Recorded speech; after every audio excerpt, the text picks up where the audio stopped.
சில பேர் வில் எப்படி சொல்லுவாங்கன்னா, ஐ வில் அப்படின்றத I will. I will I போட்டு வில். ஐ வில் கம் அப்படின்றத நான் வருவேன் அப்படின்றத சில பேர் ப்ரொனன்சியேஷன் பண்ணும்போது ஐல் கம். ஐல் ஐ இல் தமிழ்ல. I'll come I'll come I'll come tomorrow அப்படின்னு சொல்லுவாங்க. சரிங்களா? ஓகேவா? அப்போ ஐ வில் கம்னா நான் வருவேன். ஐ வில் கோனா நான் போவேன். ஐ வில் ரீட்னா நான் படிப்பேன். ஐ வில் வாட்ச்னா நான் அத பார்க்குவேன்.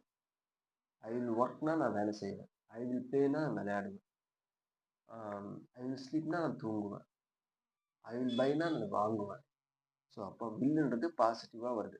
இத்தனை சென்டென்ஸ்ல. இதுவே வில்ல எடுத்துட்டு நம்ம வில் நாட் போட்டோம்னா எப்படி மாறுது பாருங்க. அது நெகட்டிவா சொல்லும்போது. I will not come. I will not go. I will not buy. நான் அத வாங்க மாட்டேன். I will not play. நான் விளையாட மாட்டேன். I will not study. நான் படிக்க மாட்டேன். I will not sleep. நான் தூங்க மாட்டேன். ஸோ அப்போ வில் நாட் வரும்போது இந்த சென்டென்ஸ் வந்து நெகட்டிவா மாறிடுது.